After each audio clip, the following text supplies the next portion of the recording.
গত লেসনে আমরা গুগল ক্রোমের বিভিন্ন ট্যাব এবং উইন্ডো সম্পর্কে জেনেছিলাম। এই লেসনে আমরা জানবো ইনকগনিটো মোড সম্পর্কে।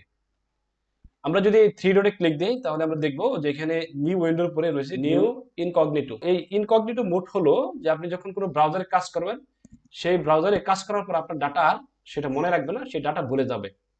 আমরা সাধারণত ব্রাউজার যদি কোনো ধরনের হিস্টোরি দেখি, আমরা দেখবো যে না কয়টার সময় কোন ওয়েবসাইটে আমরা ব্রাউজ করেছি তার রেকর্ড আমরা দেখতে পারি। যেমন আমরা সাধারণ যে আমাদের গুগল ক্রোম রয়েছে, এখানে যদি আমরা হিস্ট্রিতে ক্লিক করি, টাইম দেখাচ্ছে কোন টাইমে কোন ওয়েবসাইটে আমরা গিয়েছি, সকল রেকর্ডই হিস্ট্রির মধ্যে দেখাচ্ছে।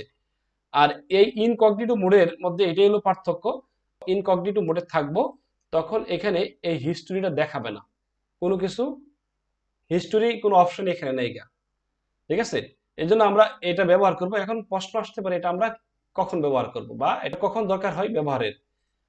আপনি মনে করেন আপনি জরুরি কাজে একজনের কম্পিউটার ব্যবহার করবেন, আপনি চাচ্ছেন না যে আপনার ব্রাউজিং যে ডাটাগুলো রয়েছে সেটা অন্য কেউ দেখুক বা সংরক্ষণ হোক, তাহলে আপনি এই ইনকগনিটো মোডে আপনি আপনার ব্রাউজিং কাজ শুরু করতে পারেন। যেমন আমরা এখানে যদি লিখি, যেমন quran.com লিখি যদি এখানে আমরা, অথবা আমরা যদি লিখি আইফতোয়া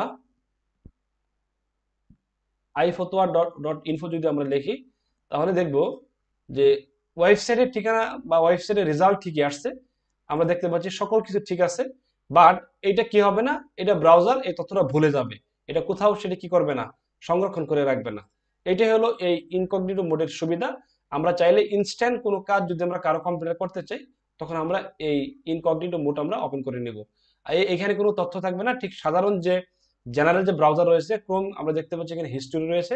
এই যে হিস্টোরির মধ্যে যদি আমরা দেখি, তাহলে দেখব যে কখন আমরা কয়টার সময় কোন ওয়েবসাইটে কি ব্রাউজ করছিলাম, সকল তথ্য এখানে দেখাচ্ছে।